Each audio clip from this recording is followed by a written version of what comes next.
One of these days, guys, one of these days, I'm going to get it right. I can never tell when I'm actually live, but I think I'm live. In any case, hello from North Carolina. This is our 13th live session, if you can believe that. Our plan is to go live every Tuesday at 10 a.m. Eastern Standard Time and share industry news from the previous week. If you are team live, please let us know you are here by dropping a comment below. If you are team replay, I dropped a link in the comments so you can catch the replay and also sign up for a copy of the show notes. So for those of you who don't know me, my name is Rosalinda Cruz, and I am the founder and Chief Business Development Officer of the ASOR Collective, where we help underrepresented leaders in fashion with strategic planning and advising. Our mission is to support a more diverse and inclusive sustainable fashion industry by filling in the leadership and ownership gaps within the apparel supply chain. So on these lives, I not only share industry news from the previous week, but I try to reconcile my love for fashion and retail with my values around sustainability, diversity, and inclusion. So I try to advocate for supply change as well as raise buyer awareness. So that's a little bit about what you guys can expect during these lives. The other thing that I wanted to do is just go over our agenda, right? Because, I love a good agenda.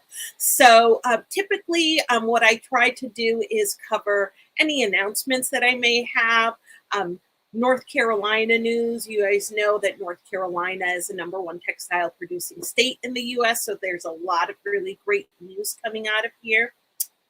Product news, service news, workforce news, and then of course the green carpet. So the green carpet, for those who are new, is where I take a deep dive and talk about brands, concepts, and processes that are being called to the proverbial carpet. So one of the things that I also like to acknowledge is that within the fashion industry, and sustainable fashion, definitely, there's a lot of ethical dilemmas, right? And one of the things that I have been practicing is calling people in versus calling people out. We know that that there are plenty of people that are doing that, but what I want to do is provide space for honest conversation, right? And uncomfortable conversation. So that's what happens in the green carpet. So let's get into it. So I'm going to take a sip of my water. So I do that a few times during these lives too. And I'm back.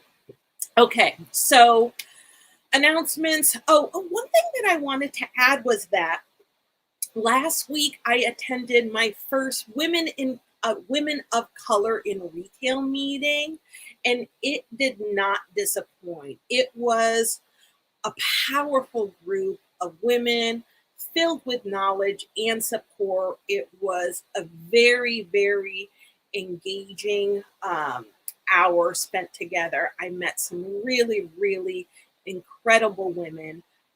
And I absolutely loved it. So I wanted to sing the praises of women of color in retail. Also last week, January 19th, I hosted our executive roundtable. So we have a core group of representatives and executives that represent the various links in the apparel value chain. And essentially we came together last week to reflect on 2021. And actually, we talked quite a bit about 2020 and how that has impacted 2021 and continues to impact 2022. So we talked about preparedness for 2022, what nearshoring is really looking like, and also what the opportunities are around skilled labor. right? And the shortage that we're experiencing around that. And then the other interesting thing that we talked about too was the opportunity around domestic luxury, right? What does that look like in the U.S.? That's just a little snippet of what we talked about. I also am launching a newsletter today, complete with memes and typos, because I don't know what the heck it is, but no matter how many times I look it over and have other people look it over, those pesky typos just sneak their way in. So I just want to acknowledge that. They don't bother me too much, except that I put the work in not to have them there, but they sneak in anyway. So newsletter is coming out today, and some of the things that I dive into in the newsletter is just the planning cadence. We have the autumn winter market is just around the corner. That's happening in February. Uh, and we know that a lot of what happens in the industry is dictated by markets. So I kind of go into a little bit more detail around what market looks like and some of the other key planning milestones in the industry. I also wanted to say happy birthday to TerraCycle. So TerraCycle is not a fashion brand, but they are a company that I want to say maybe last year or the year before learned about, but they actually are a company that recycles unrecyclables, and they operate in 20 countries. You can visit their website to search free recycling programs.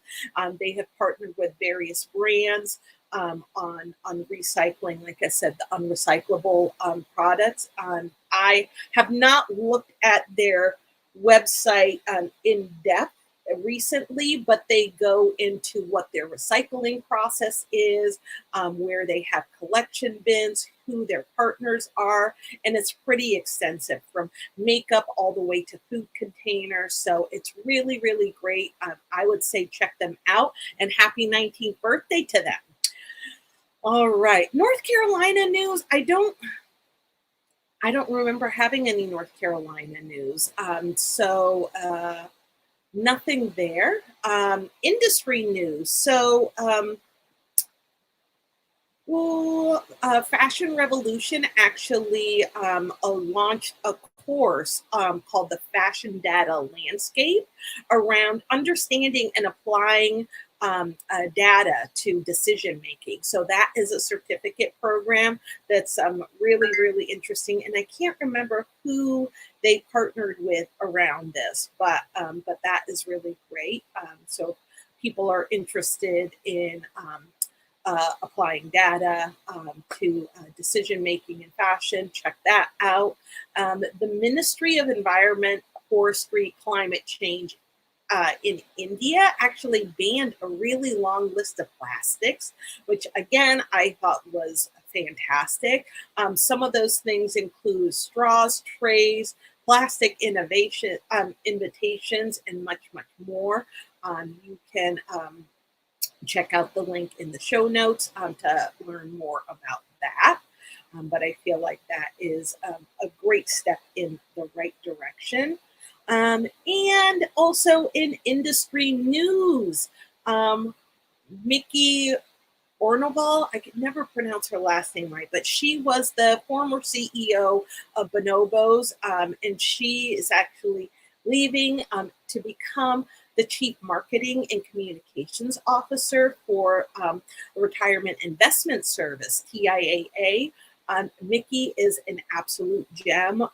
You guys know that I had a short stint at Bonobos, which was fantastic. I met some really, really incredible people while I worked there. And Mickey was actually one of them. She has family here in North Carolina and just was an absolute delight with a capital D. So knowledgeable, so personable, just fantastic. So sending a lot of well wishes to her and her new endeavor, and interested to see what's next for Bonobos in terms of their leadership. So In product news, LVMH invests again in another minority owned business. They invested in, uh, my pronunciation is awful, but it is Amy Leon Door, which is a Queens-based label founded by Teddy Santis. It is really more a streetwear brand, so it was great to see that again continued investment in minority-owned businesses, especially by luxury brands. So yay, LVMH. And also, I just read last night and had to squeeze this in to this week's update, but Edited, which is another one of my go-to sources for data, released an article which actually referenced a report on how fast fashion can slow down. And Edited actually offers retail intelligence and really helps people visualize data. They have an incredible dashboard that is updated in real time that really helps you see how many styles are entering the market, what's the average markdown, what categories are selling at the moment. And what they talk about in this article is how you can actually leverage that data to actually make informed decisions about what actual customer needs are instead of anticipating them and pumping unnecessary and potentially unwanted product right into the marketplace. So that was a really, really interesting article there.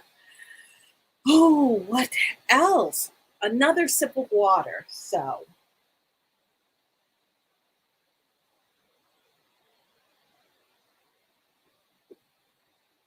oh, I see a little comment here from Inez. Thank you so much for joining. Um, Inez says, I love the concept of calling people in. We are need we need any stakeholders to help change um, and come from the inside. From what I need to clean my glasses because I am not reading well. But thank you so much, Inez, for your comments and also for tuning in from Paris. So to continue on. In service news, I wanted to take a moment to thank Warren Parker Mills for hosting a fantastic conversation on Clubhouse. So I have been dabbling with Clubhouse. I can't remember when I joined. It was probably close to, good morning, Kate. Thank you so much for joining. But I had joined Clubhouse about a year ago, and I dabbled a bit. I really loved the concept, but I wasn't finding my people. And on Saturday afternoon, I had a notification come across my phone, and I'm so glad that I joined this conversation. So like I said, thank you, Warren, for hosting this conversation. And essentially what he is doing is hosting these weekly conversations around the metaverse, right? Metaverse and NFTs, and acknowledging that we are as an industry are trying to wrap our heads around this. And so he wanted to bring together a group of kind of purpose-driven leaders, right? I feel like there was a quality of the people who were in this room, and the level of sharing that was happening was just unbelievable. So speaking of that, I actually, one of the people who joined the stage was Willie Scroll, who talked about the metaverse, right? And he actually helped me expand my knowledge of what the metaverse is, to really thinking about it as a digital space that we interact with others in. So even when you think about platforms like Slack or Microsoft Teams, like that is considered part of the metaverse, right? And so one of the things that he has been doing is working on what a universal user experience looks like, and how the metaverse has endless opportunities, right? To facilitate that universal user experience. But the other thing that he talked about too, which was super important, was the importance of privacy, right? And how the metaverse also has this opportunity around accessibility, right? So, accessibility for people of all kinds, regardless of where they are, what their even physical and mental, limitations are. The metaverse has the potential to um, sort of level the playing field for a lot of people. But one of the things that he talked about was the importance of the ethics that need to be built into building this. So hopefully Willie will be a guest on one of our live shows. So I would love to continue learning from him and also share some of that information with you. Another thing that I learned just in service news, but Selfridge actually, which is a London-based department store, who I believe they actually were just sold to a Thai company, I want to say earlier this year. But Selfridges actually sold the first over-the-counter fixed price NFT. And that was actually a partnership with Paco Rabanne. So that was really interesting. And I know that a couple of people actually got to visit the store, and they said that even though, right, this is a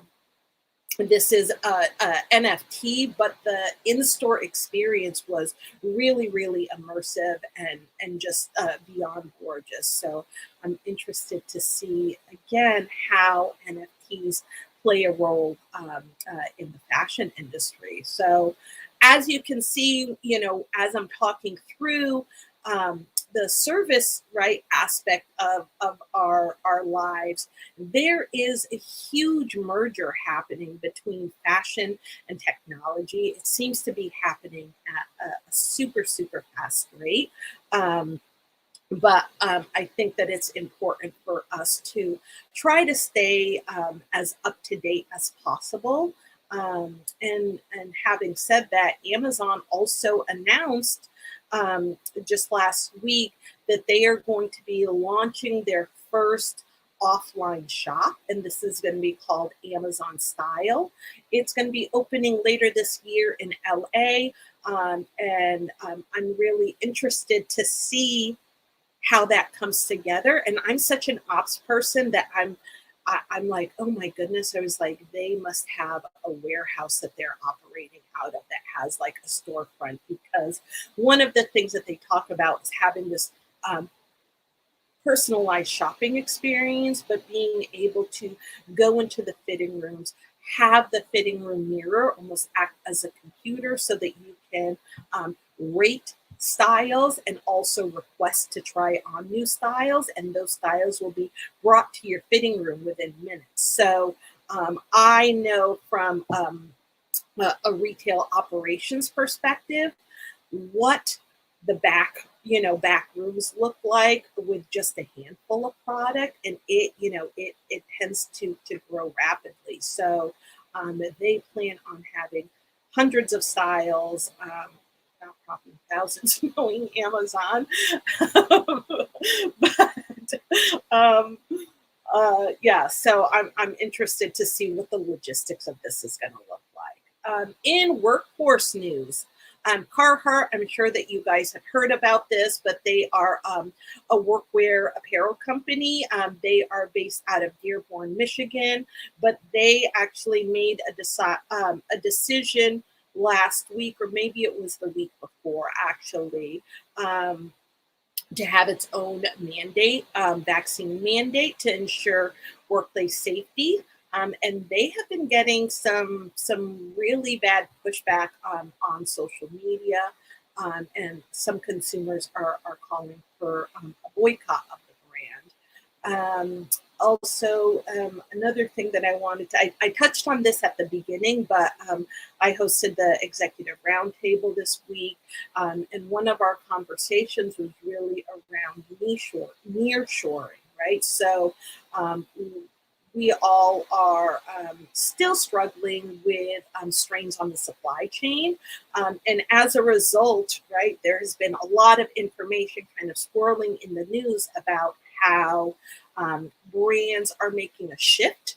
And really, instead of focusing on savings that their supply chain can provide, are actually looking for resiliency within their supply chain, which was really, really great to hear.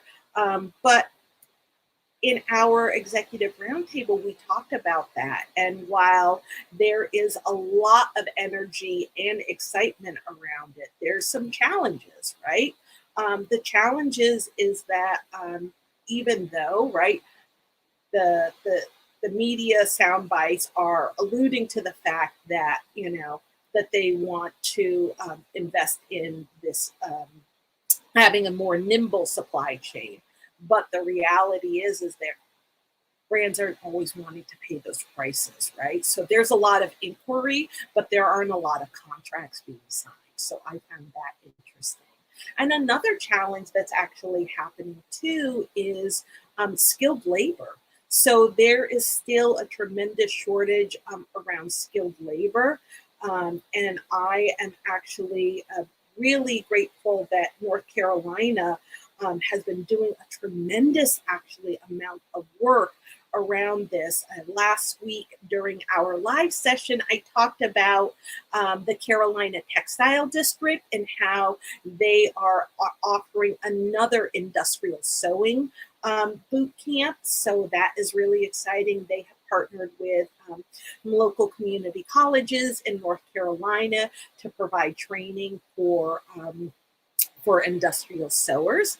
And also another thing, which this is, I'm going off script here, guys, but there is another company which you may have seen some activity in my LinkedIn feed around that, but they are called, I want to say Blue Hire, and they were a former presenter at 1 Million Cups, which you guys know I'm a community organizer for, but they are a staffing agency for blue collar employees, right? So, so they actually are up for an award for, I believe it's Startup of the Year. I wish I had gotten more details about that, but I am super excited about that. And I'm curious to see what kind of partnerships or how they can actually help support fill those gaps, and maybe even there's a partnership between them and CPD with their industrial sewing program. So I am happy to see what that would look like. And we are at the green carpet. We are at the green carpet. I am going to take another sip of my water. But so again, the green carpet, this is really where I talk about, right, brands, concepts, processes that are being called to the proverbial carpet, right? I think that within the fashion industry and definitely within sustainable apparel, there are a lot of ethical dilemmas, but there's also a lot of infighting, right? I mean, who's an expert? Who gets to speak on what, right? Between scholars and consumers and, advocates and, all of that stuff. So, like I said, there is space to have authentic conversation and also talk about what the potential solutions are. So the green carpet is really my attempt to really call people in and have some open dialogue again around what the challenges are. And Sean, thank you so much for joining. Yes, so much infighting happening. But so working on calling people in versus calling them out. And this is actually, again, I want to give credit to Professor Loretta Ross, who is a professor at Smith College. But several months ago, I was listening to a radio show on NPR, which is what I spent my weekend was doing. But Loretta actually had a segment and a TED talk about the call out culture, right? And calling people in versus calling people out, and how, when you put your energy into calling people out, people come to the table on guard, right? You can't really have, a solution based conversation, right? If people are coming to the table unguarded. So, there is a little bit of an art to calling people in. And calling people in also is not giving them a pass, right? It's not overlooking what happened, but giving them the opportunity to talk through, right, what the alternatives are. So that's essentially what I try to do here on the green carpet. And this week we don't have a huge juicy list of topics to talk about, but one of the things that I actually did want to bring up here is the Harvard Business Review article. So I posted something last week around an article where they dragged the fashion industry, for lack of a better term. But the opening line in that was, fewer industries tout sustainability credentials more than the fashion industry. But one of the things that I really like is they actually, in the article, they go into giving 3 sort of suggestions on what should be done, right? And they also talk about how measuring growth just based on finances is an antiquated way of doing business, and what the opportunities are, and the limitations of the GDP, and how GDP counts, right? How many cars are produced and put out into the market, but it doesn't actually talk about the emissions that are being put out into the environment, and the impact of that. So it was really, really interesting. And I know that they made some really valid points, right? Sustainability, it is a huge, huge topic, right? And I remember this actually didn't just happen once. This happens a lot of times. But when people learn that I am in sustainable apparel, their first question to me is usually, so what do you think about sustainable apparel? And to me, it's like asking, so what do you think about air? What do you think about life? Right? I mean, because the possibilities are endless. Within the sustainable apparel industry, I know that, to me, I try to focus more on the 7 forms of sustainable fashion, which I'll actually drop that list also in the comments as a reference for people. But again, there are a tremendous amount of environmental atrocities that are happening, but there's also a lot of impact on humans, right? My focus is really more so on diversifying, right, the sustainable fashion industry, because we know that the fashion industry, and especially the fast fashion industry, was built off of the backs of Black and brown women, right? So when you think about who our garment workers are, and the living wages that they are not getting, those are the things that I try to bring awareness to, and again talk about solutions on. So now I'm rambling, but if you are interested in diving into this topic more, send me an email, rcruz@aceworkcollective.com. I have been trying to think about, that's my timer, we're at the halfway mark. But I have been trying to think about, like, what is the best platform to bring people together to kind of talk about these subjects. I love doing these lives and sharing this information with the community, but I also want to be able to have a space where there's some more interactive conversation. And I don't know if that's Clubhouse or if it's, more of a private group setting. But please, if you have any thoughts around what that could possibly look like, please share that with me either in the comments, DMs, or emails. So, like I said, we are almost out of time. I just wanted to recap. Like I said, I have a newsletter that's going out today. It's going to be filled with memes and typos potentially.